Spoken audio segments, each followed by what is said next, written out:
하나님께서 저희들에게 이와 같이 소중한 시간을 허락해 주셔서 하나님의 학문을 공부할 수 있는 기회를 주시니 감사합니다.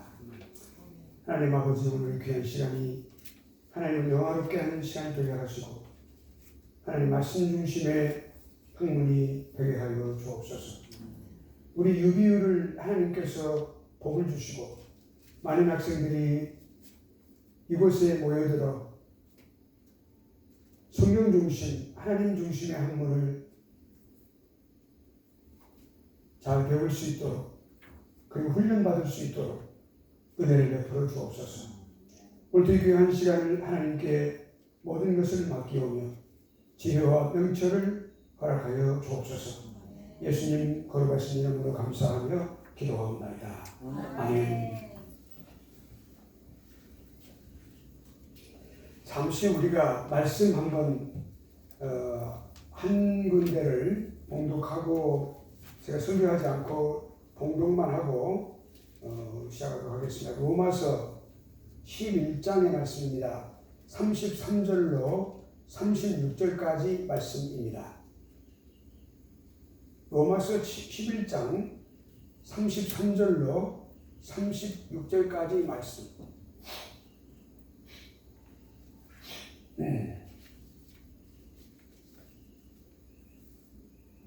저하고 합독하시겠습니다. 우리가 함께 봉독하겠습니다. 시작.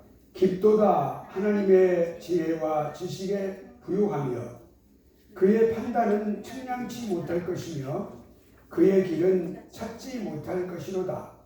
누가 주의 마음을 알았느냐? 누가 그의 모사가 되었느냐? 누가 주께 먼저 들여서 갚으심을 받겠느냐?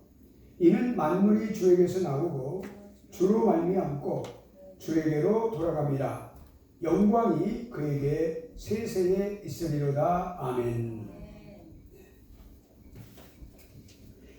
먼저 말씀드린 대로 제가 설교하지 않고 오늘 말씀만 봉독하고 강의를 들어가겠습니다.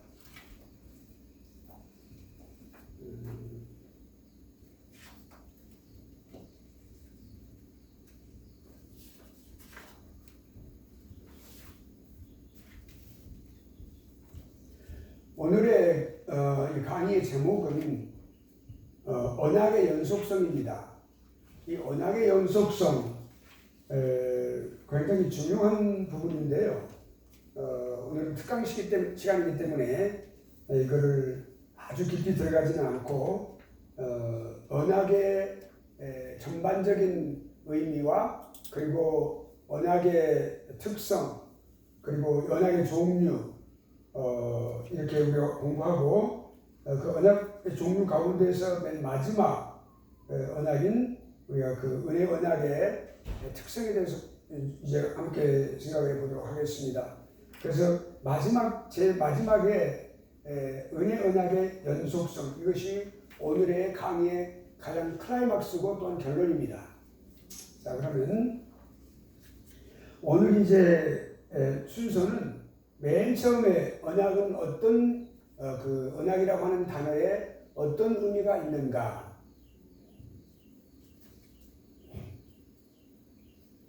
그리고 두 번째는 이 언약이 성경적으로 어떤 개념들을 갖고 있는가? 성경은 뭐라고 언약에 대해서 말씀하고 계시는가? 그리고 이제 언약으로 내용으로 들어가서 언약은 어떤 종류들이 있는가? 크게 나누어서 세 가지가 있는데 그 언약의 종류에 관해서 그 다음에 이제 순서로 구속 언약, 또 그 다음에 행위 언약, 은혜 언약 이렇게 세 가지로 나누는데 이 은혜 언약은 좀 더 자세하게 우리가 은혜 언약에 대해서 좀 더 자세하게 이제 공부를 하겠습니다. 그래서 은혜 언약이 왜 필요한지, 또 과연 은혜 언약은 어떤 내용들을 갖고 있는지, 그리고 이 은혜 언약의 특성으로서 연속성은 어떤 의미를 갖고 있는지, 그것이 우리 현실에 현재적인 우리 삶과 인생과 어떤 연관을 갖고 있는지 이 부분에 대해서 하도록 하겠습니다. 제가 이 강의는 그 전에 수년 전에 그 기도원에서 우리가 그때 그 강의를 할 때 제가 좀 얼핏 이 언약에 대해서 다룬 적이 있습니다. 그런데 그때는 너무 그냥 지나갔기 때문에 이 부분을 좀 더 자세하게 좀 더 다루어서 우리가 해야 되겠다는 생각을 제가 하고 이번에 이제 이거를 서브젝트를 제가 결정하게 되었습니다. 자, 그럼 이제 강의가 시작합니다. 여기 이제 우리가 그리스도인들 그러면 그리스도인들이라고 할 때 그리스도인 또는 기독교인, 기도이라고 하는 말은 그리스도라는 뜻입니다. 그걸 한자어로 쓴 건데 좀 의미가 과연 제대로 그것이 번역이 됐는지는 모르겠어요. 크리스토스, 원어가 크리스토스인데 그리스도 우리말로 성경에도 우리말 성경에 그리스도라 이렇게 번역이 되어 있는데 그러면 그거를 기독이라고 이렇게 한자어로 번역을 했어요. 그런데 과연 기독이라고 하는 단어가 크리스토스라는 이 단어를 잘 번역했는지 그것은 아직은 모르겠습니다. 저도. 그러나 아무튼 그리스도인 우리가 그러니까 그리스도인 그 말은 예수 그리스도를 주로 모시고 그리스도를 따라가는 사람들 그런 뜻이 되겠는데 그러면 이 믿음의 사람들을 부를 때 전반적으로 기독교인 또는 그리스도인이라고 부르는데 이 그리스도인들의 속성을 그러니까 그리스도인 그러면 예수 그리스도를 따르는 사람들이기 때문에 다른 어떤 수식어 필요가 없겠죠. 그런데 우리가 이 그리스도인들에 대해서 그 특징을 아주 역사적으로 깊은 오래된 역사적인 특징을 잘 나타내주는 그런 단어가 있어요. 성경에서 기록되어 있는 단어가 있어요. 그 단어가 아주 깊이 있는 단어입니다. 저는 그 단어를 참 좋아하거든요. 개인적으로 목사고 또한 신학자로서 그 교수로서 이 단어가 참 좋다 이렇게 생각이 되어져요. 왜냐하면 성경 전체가 다 언약으로 되어 있거든요. 옛 언약 그리고 새로운 언약. 그래서 이 하나님 말씀 자체가 언약이에요. 그러니까 근데 그 언약 백성이라는 단어죠. 예. 이 언약 백성이라는 단어가 그리스도인들을 잘 대변해주고 있는 단어다 이렇게 말할 수가 있습니다. 그러니까 언약 백성이라고 말할 때는 그냥 단순한 어떤 백성이 아니라 분명히 어떤 관계성을 말해주는 거죠. 하나님과의 관계성이에요. 하나님과 아주 중요한 관계에 있는 사람들이라는 뜻이에요. 그리고 그 관계가 이루어져서 그 관계를 개념을 분명히 갖고 있을 때 그 관계를 바탕으로 해서 하나님과의 관계를 바탕으로 해서 하나님으로부터 특별 은혜를 받은 사람들을 말하는 것이죠. 은혜는 두 가지가 있어요. 일반 은혜와 그리고 특별 은혜가 있죠. 특별 은혜는 일반 은혜는 우리가 인간의 삶 전체 또는 우주 만물의 모든 것들에 이르기까지 하나님께서 베푸신 은혜를 말하죠. 쉽게는 우리가 숨 쉴 수 있는 공기. 오늘 상당히 햇빛이 많이 쨍쨍 내리쳤어요. 그 햇빛. 그것도 우리가 생각 하나님의 은혜예요. 그러니까 일반 은혜라고 생각합니다. 말하는데 그런데 이 특별 은혜라고 말할 때는 특별한 의미가 부여되어 있는데 그것은 인간의 구원과 관계되어 있어요. 사람을 하나님께서 죄인을 구원하시는 그 하나님의 역사. 반드시 거기에는 예수 그리스도의 속죄 사역이 포함되어 있어야 되겠죠. 네. 그 특별 은혜를 받은 사람들 말할 때 언약 백성이라 말하죠. 그러니까 굉장히 심오한 뜻이 있죠. 역사적인 관점에서 볼 때 아주 오랫동안 수천 년의 역사를 가지고 있는 단어예요. 구약에서부터 이 언약의 백성이라는 단어가. 그래서 매우 중요한 단어고 또한 우리가 즐겨 쓸 수 있는 단어다 이렇게 생각이 되어집니다. 그러니까 이제 하나님께서 우리가 그러면 왜 이것이 더 중요한가 좀 더 깊이 들어가 보면 한 걸음 더 들어가 보면 하나님께서는 우리 인간과 관계를 맺으실 때 관계성을 갖고 계시기 시작할 때 어떻게 시작하냐면 맨 처음에 하나님께서 어떤 교제를 시작하실 때 그 교제를 갖기 이전에 이미 하나님께서 이 세상을 창조하시기 전부터 어떤 예정을 하셨어요. 하나님께서 어떤 하나님의 계획이라고 말하면 두 가지로 말할 수 있습니다. 첫째는 작정이라는 단어를 사용하고 두 번째는 예정이라는 단어를 사용해요. 물론 제가 강의 시간에 이제 우리가 이제 이번 학기에 우리가 하게 되면 신론을 하게 되는데 하나님의 이제 성품에 관해서 하나님의 사역에 관해서 우리가 할 때에 창조와 그리고 사역에 관해서 공부를 할 때 이 하나님의 그 계획에 관해서 이제 말씀을 나눌 겁니다. 그런데 하나님의 계획을 우리가 한마디로 말하면 계획이라고 말하지만 그것을 우리가 저도 두 가지로 이렇게 구분해서 본다면 작정과 예정이죠. 작정이라고 하는 것은 모든 우주 만물, 우리가 지금 갖고 있는 이 우주, 이 별들, 우리가 있는 우리 은하계가 별이 약 4천억 개가 있다고 그러죠. 그리고 우리 은하와 같은 또 다른 은하들이 수없이 많은 은하가 있어요. 거기에 따라 수없이 많은 별들이 또 거기에 딸려 있죠. 우주가 얼마나 큰지를 우리가 알 수가 있어요. 이 강의 시간만큼 우주라고 하면서 가정을 해봅시다. 그리고 우리 지구는 조그만 콩알보다도 작은 거예요. 좁쌀알 정도로 작은 거예요. 우리 지구는. 그만큼 이 우주가 광대한데 그 우주 만물을, 우리 지구를 포함해서 우주 만물을 다스리시기 위해서 하나님께서 그 모든 것에 대한 계획을 세우신 것을 작정이라고 말을 해요. 작정이라는 뜻을 사용합니다. 그런데 우리가 예정이라고 하는 단어를 사용하면 이건 좀 더 특수한 단어예요. 특별한 단어. 그것은 인간과 관계되는 것인데요. 저도 인간 외의 것에는 이 예정의 단어를 사용하지 않으시고 반드시 인간과 관계되는 것을 사용하시더라도 인간의 구원과 관계되는 것을 하나님의 계획을 말할 때 예정이라고 말하죠. 우리는 하나님의 예정하에 있는 존재들이에요.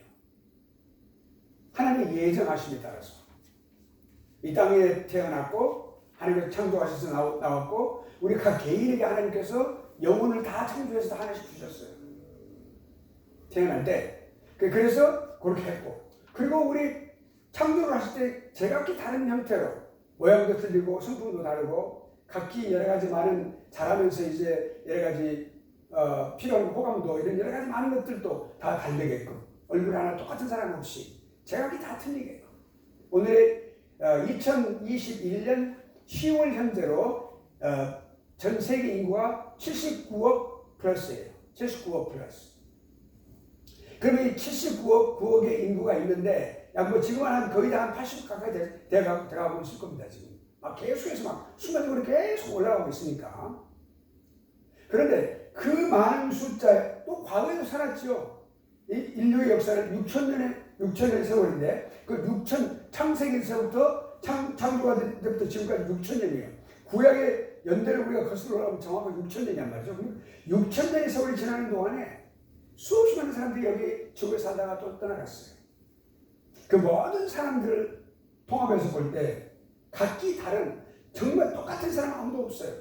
하나님의 각 개인에 따라서 하나님께서는 그 사람의 일생, 그 다음에 어떻게 태어나고 누구에게서 태어나고 어떤 아버지 어머니의 사랑을 통해서 태어나고 어디서 태어나고 그가 어떻게 살 것이며 그의 지경은 얼마나 높게 될 것이며 그가 어떻게 어떤 것을 분복을 두면서 살 것이며 그 구원받는지 아닌 것인지 선택을 받는지 아닌 것인지 이 모든 것들을 다 우리 인간이 태어나기 전부터 창조 전부터 다 계획을 생각하고 계십니다. 그리고 또 그가 예수 그리스도를 믿고 하나님 앞에 돌아올 수 있는 이 아니냐.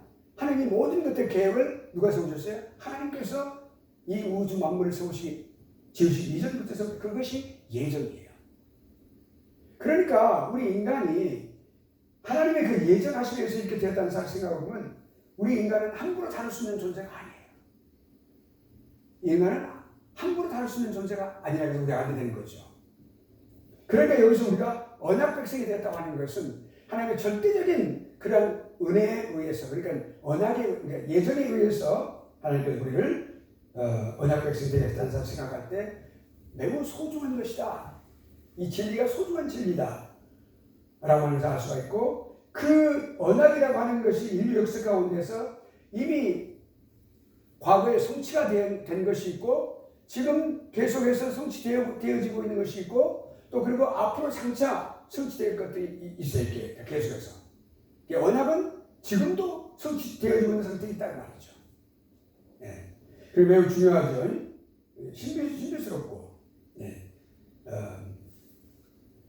헬먼 마빈크라고 하는 학자는 제가 개인적으로 조직신학 교수로서 그분의 교리신학을 정립한 학자로서 존 칼빈 이후로 가장 훌륭한 조직신학 교수예요.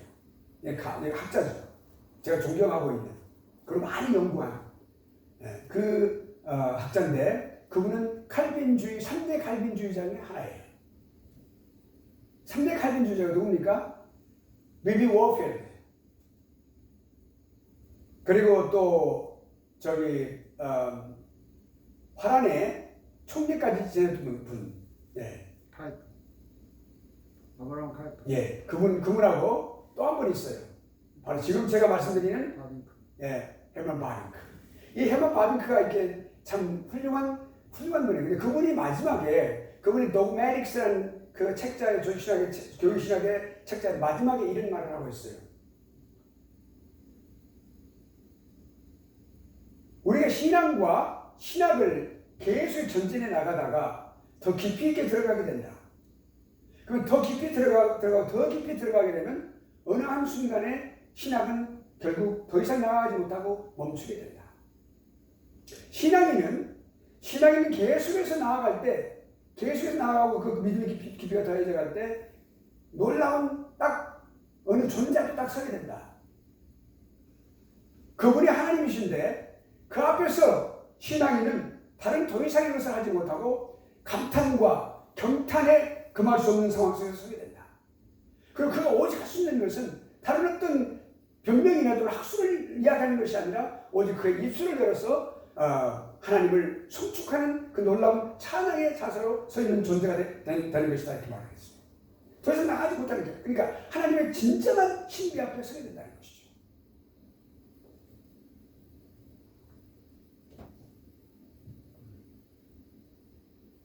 그러니까 여기 지금 하나님께서 우리가 언약에 대해서 더 깊이 생각할수록 이 언약의 그 놀라운 것을 우리가 알 수가 있는데 하나님의 놀라운 그 언약의 그 깊이, 언약의 그 신비로움, 하나님의 그 놀라운 섭리 가운데 이루어지고 있는 하나님의 그 언약의 성취 이런 것도 우리가 알 수가 있다는 것을 알 수 있죠. 자 그러면 하나님께서는 이 언약 백성을 벌써 어떻게 보실까요? 큰 기대감으로 보고 계시는 거죠. 하나님 그렇게 예정하셨기 때문에 그 예정하신 대로 하나님의 백성들이 그렇게 뛰어놀고 그 하나님을 섬기고 그리고 모든 아름다운 일들 열매를 맺으며 살아가는 거예요. 그 아름다운 모습을 보는 거예요. 하나님께서는. 물론 실수하고 여러 가지 잘못된 부분들도 있겠죠. 다윗처럼 말이죠. 그렇지만 오버로 전체적으로 볼 때 그 아름다운 일들을 이루어나가는데 하나님의 도구가 되는 그 아름다운 사람들. 하나님이 지극히 하나님의 언약 백성들을 사랑하시는데 그 언약 백성들이 무엇을 어떻게 할 것인가? 기대감. 그 기대감이 뭐예요? 그 하나님께서 베푸신 그 자신에게 또는 조상에게 베푸신 그 은혜, 믿음의 조상에게 베푸신 그 은혜, 이 은혜를 그 은혜로 이루어진 베푸신 그 언약을 깊이 이해하고 그 언약을 실천해 나가는 거예요. 우리 삶이라고 하는 것은 사실 엄격히 보면 하나님의 말씀을 믿고 그걸 순종하는 것 자체가 언약을 이루어가는 거예요. 언약의 조건 가운데 나중에 말씀드리겠습니다만 가장 중요한 것이 뭐냐면 순종이에요. 언약에 있어 가장 중요한 조건이 그 언약 당사자는 제2 당사자는 우리 인간의 순종이거든요. 그러니까 하나님 말씀을 읽고 진정으로 성령을 받은 사람은 성령으로 거듭난 사람은 성령으로 거듭나고 믿음으로 의롭다 하심을 받은 사람, 이신칭의의 그 놀라운 그 과정을 겪은 사람은 반드시 하나님의 말씀을 탐독하게 되어 있어요. 가만 놔둬도. 그러니까 그 말씀을 읽고 그것이 그런가 하고 그렇게 되새김하고 또한 그렇게 묵상을 하면서 자기 삶 속에서 그것을 적응하면서 나가는 것이죠. 이거 하나님께서는 기대하시고 보고 계시는 거죠. 그러니까 우리 믿음의 생활하는 것은 그렇게 복잡한 게 아닙니다. 아주 단순합니다. 하나님 말씀, 주신 말씀을 내가 읽고 내 마음에 담는다고 하는 것은 주님 말씀과 같이 내가 나를 사랑하는 내 말씀, 내 말이 너희 안에 거하리라고 하셨거든요. 그러니까 우리가 하나님의 말씀을 읽고 그것을 묵상하고 그 말씀을 내 마음속에 간직하고 살기를 원하는 것은 곧 주님을 사랑한다는 의미예요. 그러니까 하나님으로부터 믿음을 받아서 내가 믿음을 주셔서 내가 믿음을 선물로 받아서 내가 그 믿음을 갖고 있는 사람은 다 하나님 말씀을 사랑하게 돼 있어요. 자, 그것이 언약을 실천해 나가는 백성들의 자세라고 할 수 있죠. 자, 그러면 이제 언약 그 자체를 한번 생각해 볼까요? 언약이 그러면 언제부터 시작됐을까요?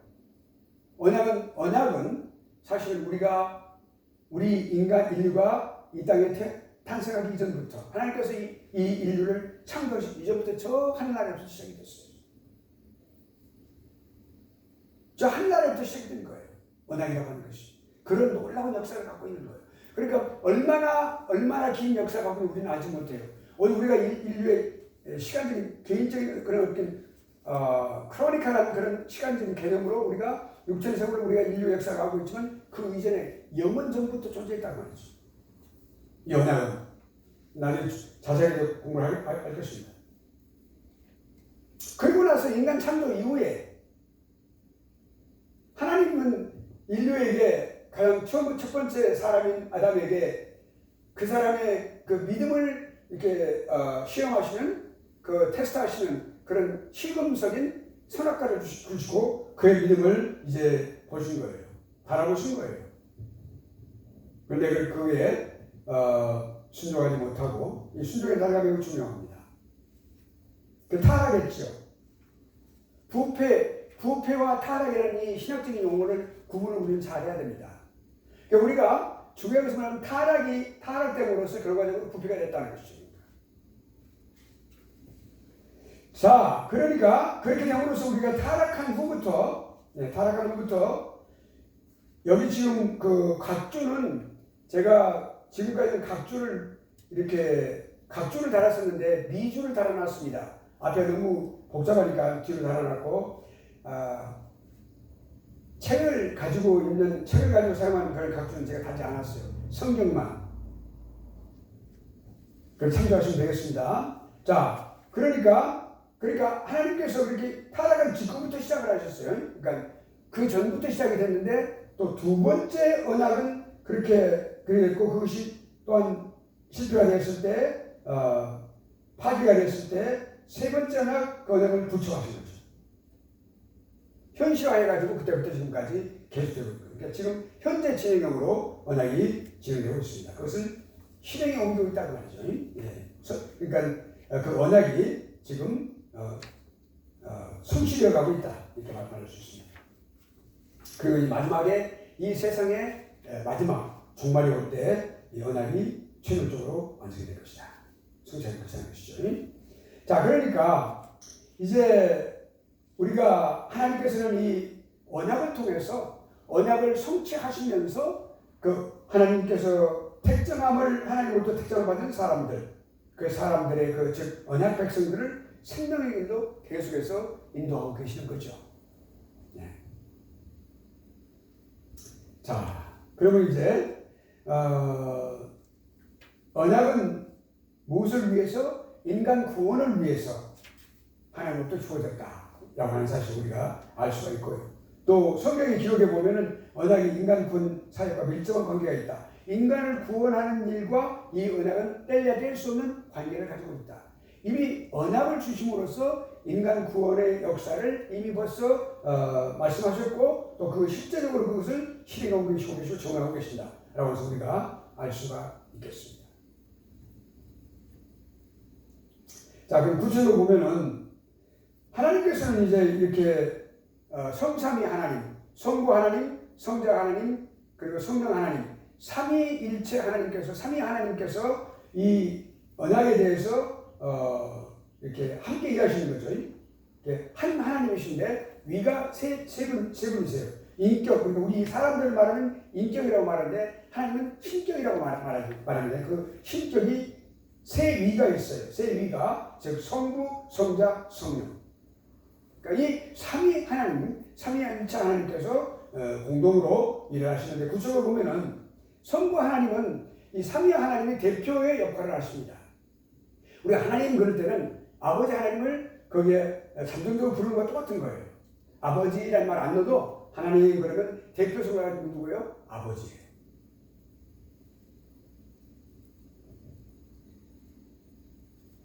이거 재물 갖다 놓으신 거죠? 감사합니다. 자,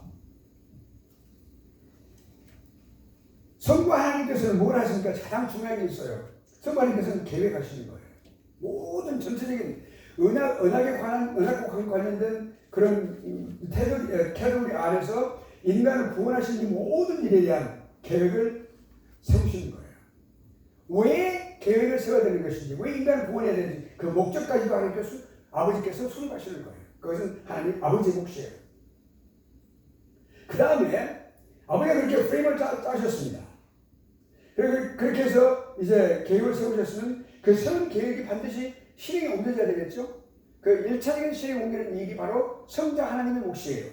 그 십자가상에서 성육신에서 인간으로 오신 예수님께서 이 땅에 성자 하나님께서 오셔서 십자가상에서 인간으로서 우리 죄인들의 죄를 대신 지시고 십자가상에 매달려 죽으시는 일, 즉 속죄 사역을 이루시는 일이에요. 그것이 예수 그리스도의 담당하신 일이에요.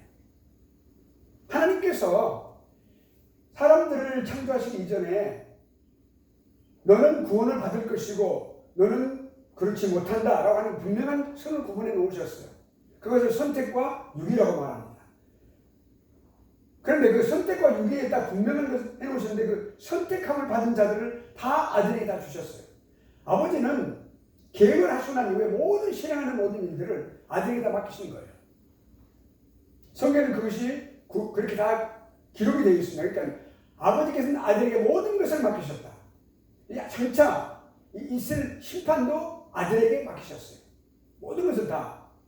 구약에서는 아버지는 이 땅에 나타나시지 않으셨어요. 근데 아들 하나님, 그러니까 성자 하나님은 이 땅에 천사의 모습으로, 사자의 모습으로, 그래서 구약 성경에 사자 또는 천사 이렇게 사람의 모습으로 나타난단 말이에요. 그 다 전부가 성자 하나님이세요. 이 땅에 성육신에서 오시기 이전에 제2위 하나님의 모습이에요. 그걸 우리가 신학적으로 말하면 테오파니라고 해요. 그 테오파니를 좀 더 그런 하나님의 현현이라고 그러는데 나타나시라고 그러는데 그걸 좀 더 예수 그리스도에게 적용해서 좀 더 협의의 의미로 적용한다면 크리스토파니라고 말해요. 그러니까 다 전부가 다 나타나셨어요. 그러니까 처음에는 분명히 천사로 나왔는데 네 신발을 벗으라 말씀하셨고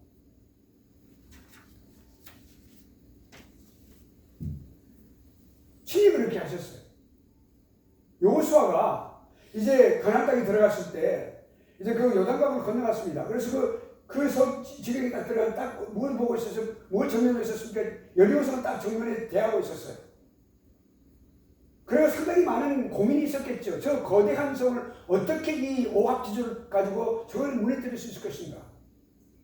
그러기 전에 1세들은 다 죽었으니까 갈렙과 여호수아만 빼놓고 다 1세는 다 죽었어요. 그러니까 2세만 나온 2세들은 그들은 할례를 받지 않은 백성이었거든요. 그래서 할례를 다 시행합니다. 그 할례를 다 시행하고 나서 그 아픔이 낫기까지 약 3일을 기다리는 거죠. 기다리면서 고민하고 있었어요. 고민하고 있을 때 고개를 딱 착 틀었는데 어떤 장수가 칼을 딱 들고 앞에 딱 나타나는 거예요.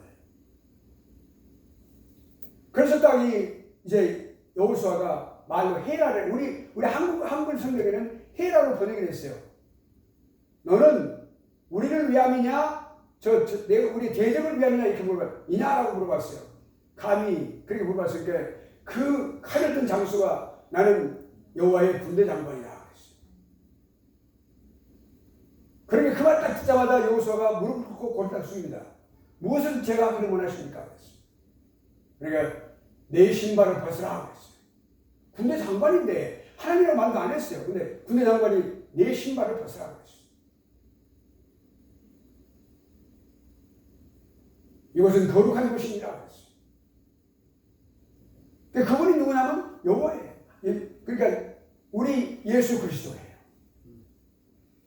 성자 하나님이세요.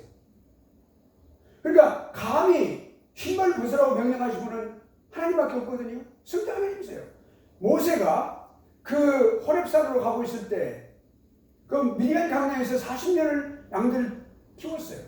어째서 네 신발을 벗으라 이것은 거룩한 곳이야. 어디가 많이 들어본 말이잖아요. 익숙한 말이잖아요. 모세가 가고 있을 때 그 호렙의 기슭에서 떨기나무가 타고 있는데 떨기나무는 타고 있음에도 불구하고 타서 없어지지 않는 신비한 그 불꽃을 보게 되는 거예요. 목소리 타고하니까 거기서 이제 이렇게 이야기 나오는 거예요. 말씀을 하시는 거예요. 그때 첫 마디가 그러니까 누구십니까? 라고 누구시냐고 물어봤어요. 모세가. 그러니까 나는 수소 있는 자니라. 놀라운 말씀이에요. 그런 걸 하시는 말씀이 내 신발을 벗어라. 이것은 거룩한 것이냐. 똑같은 말씀이에요. 하나님. 그러니까 군대 장관의 모습으로 딱 나타난 분이 바로 인간의 모습을 닮은 성령 하나님이세요. 하나님이세요. 자, 그러니까 우리가 여기 놀라운 것은 거기까지 막 계속 좀 딴 데까지 막 퍼지거든요. 막 딴 데로 막 나가버려요. 그러니까 여기까지 하고 다시 돌아오겠습니다. 자, 그건 뭡니까? 하나님, 그 언약의 중에서 알고 그 언약, 목적을 수행하시고 그 성취하시는 우리 주님이세요. 그러니까 주님, 구속주로서. 예. 예수 그리스도는 그러니까 놀라운 일들을 많이 하셨어요. 다 일어나시고, 다 전부 다 이렇게, 나타나시고, 여러 가지 모습으로 나타나시고. 그리고 이제 성령 하나님은 예수님께서 그 속죄사역을 다 십자가사역을 다 죽음을 통하여 그리고 부활하심을 통해서 다 이루시고 난 이후에 한 가지 말씀드리겠어요. 설교를 이게 저기서 학생들한테 해당되는 겁니다. 죄송합니다. 우리 목사님, 정남님 죄송합니다. 근데 내가 학생들한테 강의하는 게 그거예요. 강의를 할 때 반드시 예수 그리스도의 십자가만을 이야기하지 마십시오. 반드시 거기에 예수 그리스도의 부활을 이야기해야만 합니다. 오늘 교단에서 목사 고시를 보았어요. 근데 그 학생이 공부 잘했어요. 그래서 다 전부 점수 다 좋았는데 실기에서 설교를 하는데 설교가 설교만 과락이 됐어요. 그래서 거기서 합격하지 못하고 1년간 더 과락했기 때문에 1년간 더 공부해서 그 다음에 다시 제 시험을 치르게 됐어요. 실기를. 왜 그랬을까요? 그 시험관 가운데 가장 어르신 분이 설명을 해준 거예요. 아주 훌륭한 설교를 했다. 우리 마음을 갖다가 이렇게 끄집어내는 그런 중요한 설교, 가슴을 찌는 설교를 했는데 가장 중요한 핵심적인 것이 빠졌다. 우리 세상 사람들 말하는 것처럼 빵 속에 앙코가 빠진 거다. 뭐냐? 예수 그리스도의 십자가와 부활이 빠진 것이다.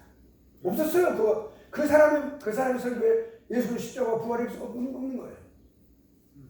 그런데 중요한 것은 말이죠. 우리는 십자가만 전하려고 하는데 부활을 전하지 않아요.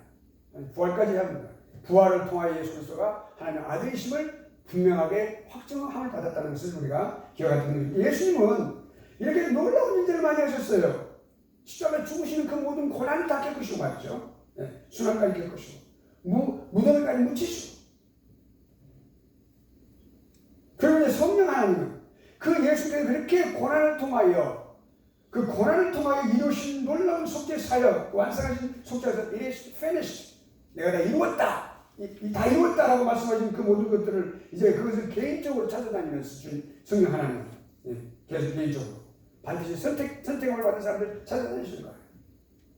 그래가지고 그렇게 그 사람으로 하여금 예수 그리스도를 영접하고 구원의 사람들이 될 수 있도록, 믿음의 사람들이 될 수 있도록, 하나님의 자녀가 될 수 있도록 역사하시니까 우리가 구원이라고 하는 하나의 목적을 이루기 위해서 이렇게 성령 하나님이 이렇게 분할을 하셔서 역할을 분담하셔서 그렇게 하시는데, 그러나 똑같이 일하시는 거죠.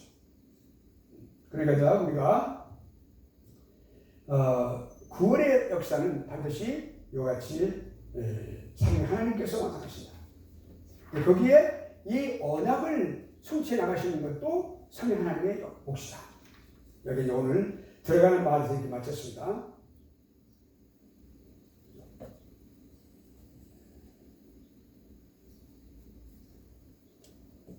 자, 그럼 언약의 뜻 한번 생각해 보죠.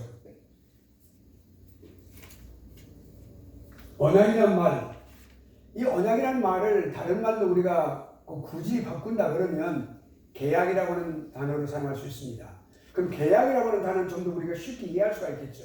그런데 계약이라는 말을 사용하는 것과 언약이라는 말을 사용하는 것은 많은 뉘앙스가 틀리고, 언약이라는 말을 성경에 사용된 이유가 있습니다. 그런데 계약이라는 단어를 사용하는 분들이 있어요. 이제 그런데 그 계약이라는 단어는 그런 계약적인 의미가 있습니다. 이 언약이라는 단어 속에는. 그렇지만 우리는 의미를 갖고 있지만 언약이라고 하는 단어를 사용하는 거죠. covenant. 이 계약이라고 하는 단어를 우리가 생각하면 영어로 단어 보면 contract의 단어가 있겠죠. 예, contract의 단어가 있는데 covenant 또는 testament, 이 두 가지가 될 것입니다. 그래서 언약이라는 단어를 우리가 사용하도록 하겠습니다. 그래서 그렇지만 그 계약이라고 하는 단어의 그 의미를 우리가 담고 있다고 하는 사실 우리가 알고 있으면 좋겠습니다. 언약 두 가지 단어, servitude, 메리투라고 하는 단어가 구약에 많이 사용되고 있어요. 구약에 언약의 단어가 언약이라고 하는 단어가 엄청나게 많이 구약에 사용되고 있는데 이 메리투라는 단어가 대표적으로 사용되고 있습니다. 그 약조 또는 동의 명사형이니까요. 예. 그러니까 이제 원래 이 언약이라는 것을 말할 때 맨 처음 일반적인 그런 단어의 의미로서는 양편에 서로 양편에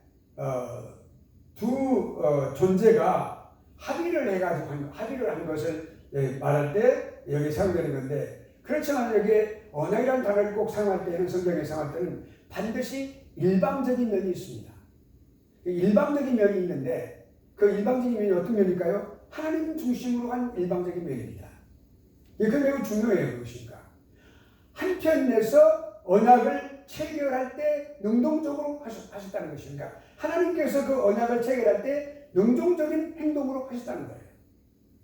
그럼 한쪽에 거기 언약이라는 당사자가 제1당사자가 하나님이시고 제2당사자가 인간인데, 그럼 인간은 뭐 했느냐? 아무것도 안 했어요. 뭐냐면 그 언약을 받은 거죠. 반드시 응종함으로 받아야 됩니다. 근데 언약을 받지 않았다고 하는 말은 다 없어. 다 받았어. 다 받았어요. 성경에 보면. 그러니까 이 언약이라고 하는 단어가, 이 메리투라고 하는 단어가 굉장히 증언하면 그 어떤 왕이 내리는 어떤 옛날에 왕 체제였었죠. 도시 국가들이 이스라엘도 옛날에는 한 민족을 이루기 전에는 다 도시 국가들이었어요. 그러니까 아브라함도 하나의 도시 국가의 어떤 어른으로서 사람들을 많이 갖고 있었어요.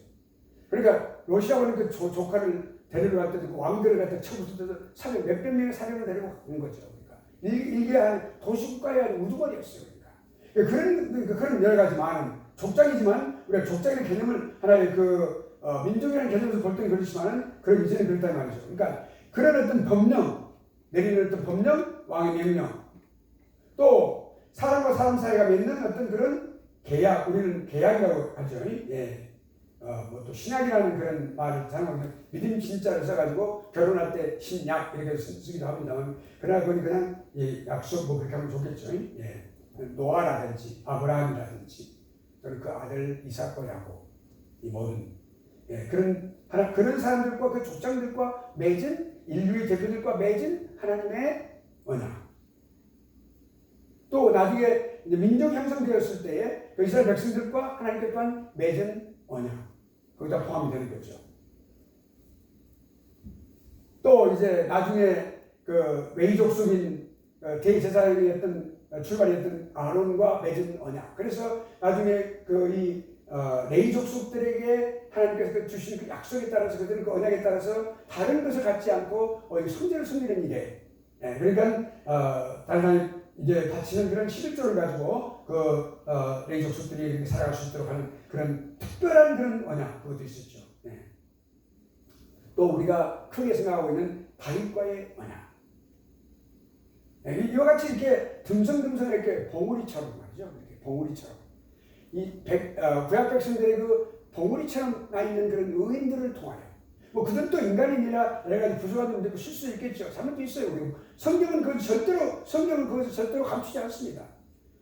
우리 기독교가 갖고 있는 이 살아있는 생명의 말씀인 성경과 다른 종교들이 갖고 있는 경전과 다른 점은, 다른 종교들은 미사 연구가 있어서 절대로 나쁜 것들은 절대 나오지 않았어요. 다 좋은 것만 나와 있어요. 그래서 성경은 인류의 최악의 부분들, 아주 악한 부분들, 어두운 부분들, 적나라하게 다 기록되어 있는 거예요. 그러니까 살아있는 생명의 말씀인 이유가 바로 그거예요. 그리고 하나님의 그 아름다우심, 거기에 대비해서 하나님의 사이가 아름다우심과 하나님의 성품의 아름다우심, 우리는 하나님의 아름다우심을 강단에서 전파해야 돼요. 수없이 많아요.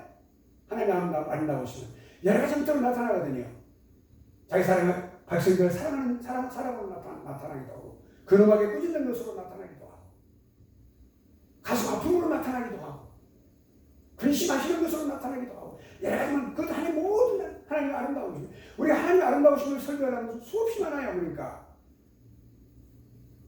거기까지 또 가겠습니다. 더 이상 안 되니까. 자, 그러면 여기 보니까 우리가 여기 봅시다. 자, 그러면 그렇게 사용됐어요. 이 단어가 아까 말씀드린 것처럼 법령이라고 이렇게 하게 됐었죠. 이 단어가 이제 하나님께서 보호하시고 어떤 그 보호하실 때 그냥 보호하시는 게 아니라 내가 너를 보호한다.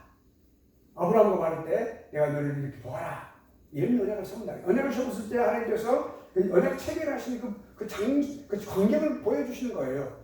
땅에 서 있고 그리고 하나님께서 이렇게 그 사이에 쇠를 딱 놓고 쪼개가지고 다 놓고 말이죠. 그 사이를 요 하나님의 불이 쫙 지나가는 거예요. 옛날에 그러니까 언약이라고 하는 것은 그 중간에 그 짐승을 갈랐어요. 딱 쪼갰어요. 쪼갠 이유는 우리가 언약을 파괴하면 이렇게 짐승처럼 죽는다라고 하는 보여주기 위해서. 하나님의 불이 쫙 지나갔어요. 그 언약 체계의 광경, 그 놀라운 광경을 그 둘이서 이렇게 해주시고. 네. 그러니까 파괴할 수 없다. 이것은 하나님은 영원하신 분이시고 신실하신 하나님이시기 때문에 절대로 하나님은 이 언약을 파괴하지 않는다는 것을 하나님께 보여주신 거예요. 그 언약의 견고함을 보여주신 거죠.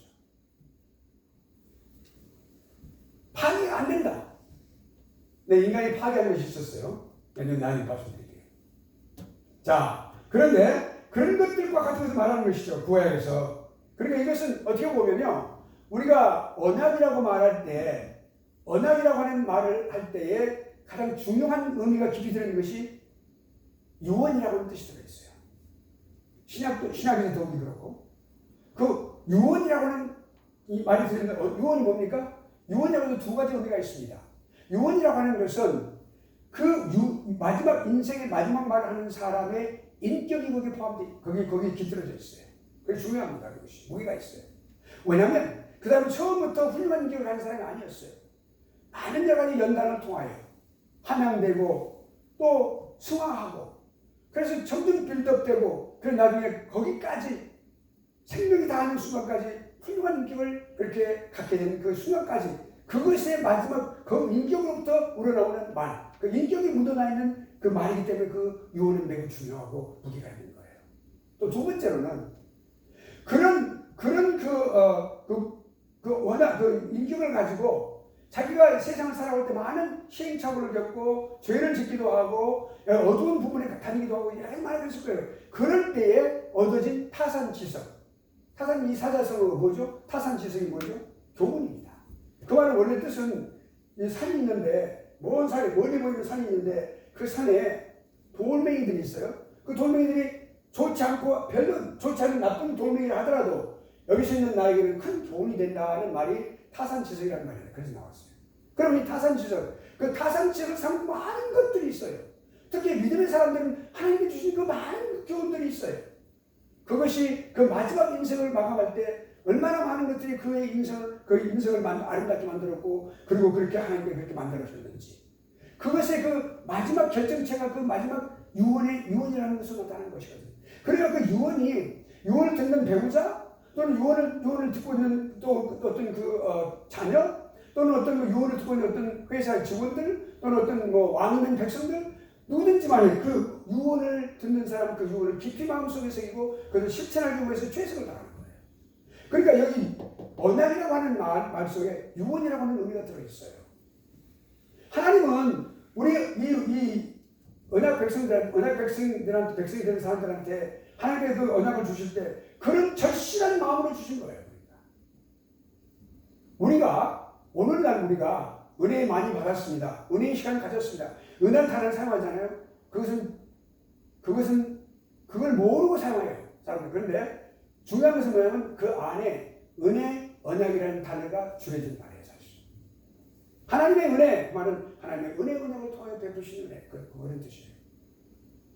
오늘부터라도 우리가 그러니까 이 은혜라는 말을 단어를 사용할 때는 이 놀라운 유언과 같은 하나님의 그 은혜, 언약이 거기에 깃들어 있다는 사실을 생각하면서 이 역사성을 우리가 생각하면서 우리가 메리트란 말 꼭 사용 안 해도 우리가 우리말로 언약이라는 말을 사용을 할 때도 그것이 원래는 그냥 언약 그러면은 두리뭉실해서 잘 모르겠죠. 그런 뜻을 알고 나면 굉장히 그것이 중요한 말이라는 것을 알 수 있어요. 신약 성경의 개념을 볼까요?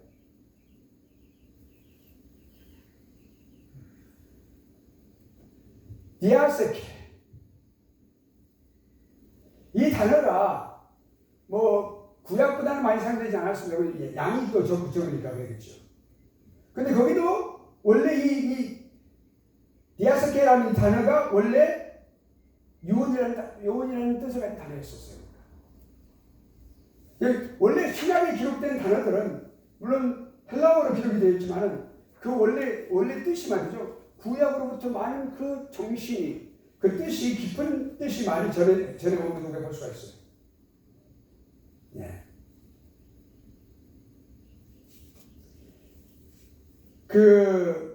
게아데스 버스는 원래 구 프린스턴 미국의 그 프린스턴 대학이 유명한 신학 대학이 그 유명한 그 신학의 체계를 그렇게 세웠고 또 이렇게 인도했던 리더격인 그런 하나님 중심 그리고 하나님 영광을 위하여 살아가는 그런 학자들과 신학도들을 위해서 그렇게 신학 체계를 세웠던 바로 그것이 프린스턴입니다.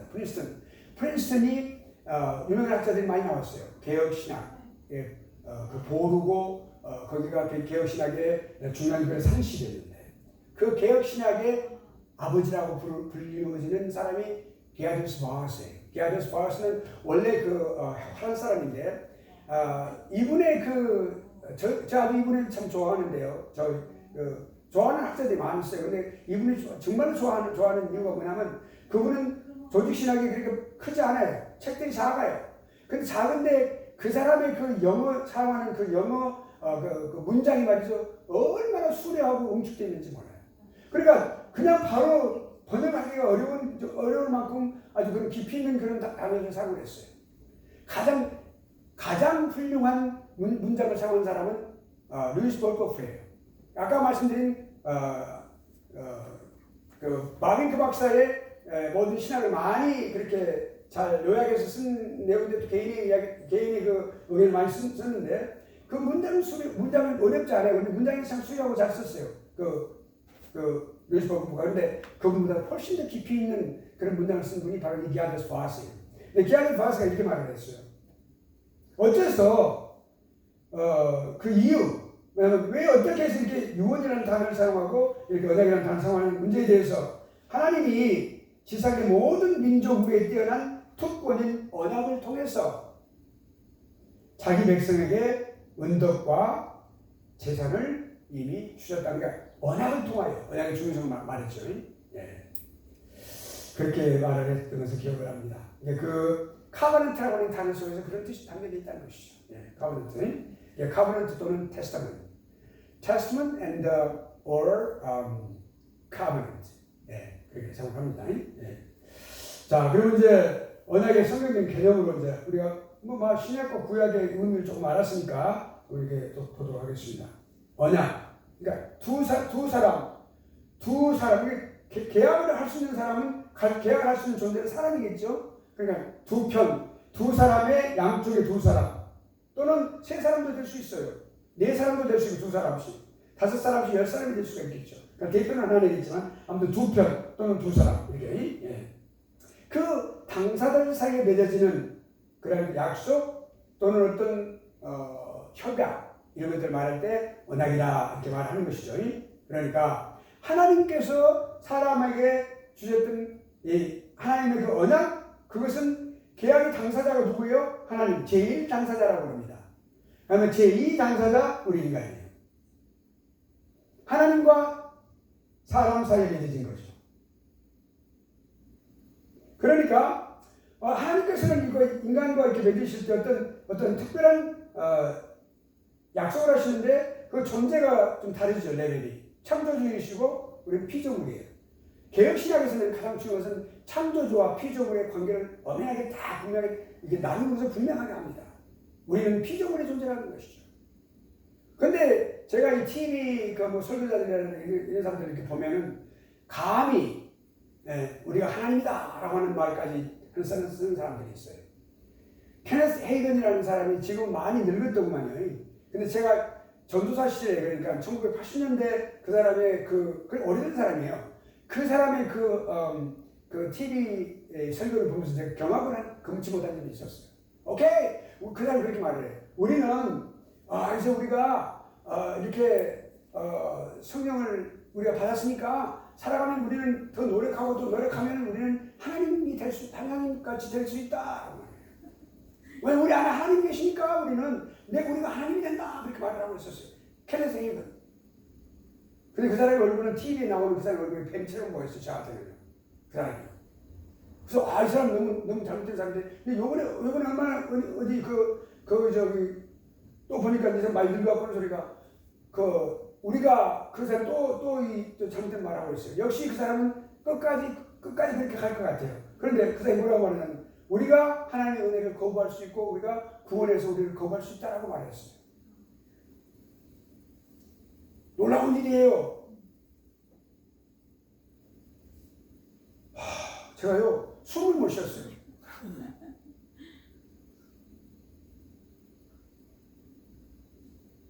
이 이름도 케네스 헤이건이에요. 케네스 헤이건, K-E-N-E-T-H, 케네스 헤이건, H-A-G-E-N, 케네스 헤이건. 그런 사람들이 있단 말입니다. 자, 그러면 여기 보니까 우리가 하나님과 피조물을 분명하게 가르고 우리 피조물의 존재인 우리 자신의 우리 입장을 분명하게 알아야 돼요. 그래야만 우리가 하나님을 경외할 수 있고 우리가 하나님의 은혜를 삼을 수 있어요. 섬길 수 있고 섬긴다는 말을 사용할 수 있고 그것이 우리 개혁 신학자들의 스탠딩 포지션일 뿐만 아니라 하나님의 말씀을 처음부터 창세기부터 계시록까지 누누이 하나님이 하시는 말씀이거든요. 나는 너희 하나님이 되고 너희는 나의 백성이 되리라. 하나님은 창조주를 의미하는 것이고 백성은 피조물을 의미하는 것이에요. 아버지는 창조주를 의미하는 것이고 자녀는 피조물을 의미하는 것이죠. 그리스도는 창조주를 의미하는 것이고 그리스도인은 피조물을 의미하는 것이에요. 이거 분명하게 하지 않으면 우리는 잘못된 일로 가게 된다는 말이죠. 예. 우리 학생들이 그렇게 설교할 때 좀 그런 신학사상을 분명하게 가져야 합니다. 자, 그러면 여기 이제 우리 뭐냐면 하나님께서는 은약을 주시죠. 약속을 주시는 거예요. 하나님의 의무는 뭐냐면 그 약속을 반드시 지키시는 거죠. 신실하신 하나님께서 반드시 그렇게 하시는 거죠. 우리 사람은 뭘 갖고 있을까요? 사람은 그냥 은약만 받고 그냥 가만히 있을까요? 아니에요. 그 언약의 조건에 중요한 거 하나가 더 있어요. 반드시 하나님 명령하십니다. 그 언약에. 이렇게 내가 해줄 것이다. 이렇게 하리라. 약속을 주면서 너희는 이렇게 하라. 너희는 이렇게 하라. 그럼 이렇게 하라 말씀하시면 뭘 의미하는 거예요? 순종하라. 그 언약의 가장 중요한 것이 뭐냐면 순종이에요. 순종이 있음으로써 그것이 이루어지는 거거든요. 이 순종의 중요성은 나중에 각계로 들어갈 때 말씀드리겠습니다. 그 의무가 있어요. 이것이 언약의 중요한 조건이에요. 그러니까 나는 저희의 하나님이 되고 저희는 나의 백성이 될 것이라는 말씀 아까 말씀드렸죠. 그 말씀이 언약의 가장 핵심이 되는 말씀이에요. 거기로부터 출발해요. 하나님은 하나님 자신을 갖다가 분명하게 영예로운 존재, 어미하신 존재로 자신을 분명히 나타내시고 원하시거든요. 그렇게 높임을 받기를 원하시는 분이세요. 나는 스스로 있는 자니라라고 말하실 만큼 주님은 하나님은 그러신다는 말이죠. 네. 우리는 하나님을 경외하는 자들이죠. 자, 그럼 언약의 종류. 자, 언약의 종류는 세 가지로 나눕니다. 구속 언약, 그걸 다른 말로 그러면 속죄 언약이라고 사용하는 학자들도 있는데 상관없어요.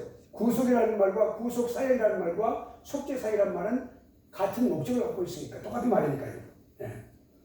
그래서 구속 언약, 그러니까 the covenant of redemption 말이에요. 그 다음에 또 행위 언약. 그러니까 이 구속 언약은 하나님 아버지와 아들 하나님, 아버지 하나님과 아들 하나님, 성부 하나님과 성자 하나님 사이에 하늘에서 맺으신 언약이에요. 두 번째로는 행위 언약. 에덴 동산에서 타락하지 않고 아주 순수한 의미로 그렇게 순수한 상태에 있었던 아주 아직은 모든 영생할 수 있는 조건까지 다 갖추어진 그런 상태에서 타락하지 않은 상태에서 갖고 있었던 바로 그 아담과 하나님께서 맺으신 언약이에요. 그거는 이렇게 행동하라라고 하셨기 때문에 행위 언약이라고 말을 해요. 최초의 언약, 우리 인간과 맺으신. 두 번째로는 은혜 언약, the covenant of grace. 이 은혜 언약은 이제 행위 언약의 파기가 돼서 다 끝났을 때 바로 즉시 발효가 된 언약입니다. 자, 그럼 이제 내용을 한번 보겠습니다. 제가 조금 빨리 하겠습니다. 너무 자세히 할 것 같은데. 오늘 3시 반까지죠? 예, 근데 제가 늦게 시작을 했거든요, 아까. 그래서 좀 빨리, 그렇지만 빨리 지나가겠습니다. 구속 언약. 이거는 한마디로 말씀드리면 성부 하나님과 성자 하나님 사이에 맺어주신 언약이에요. 무엇 때문에? 그럼에도 불구하고 성령 하나님께서도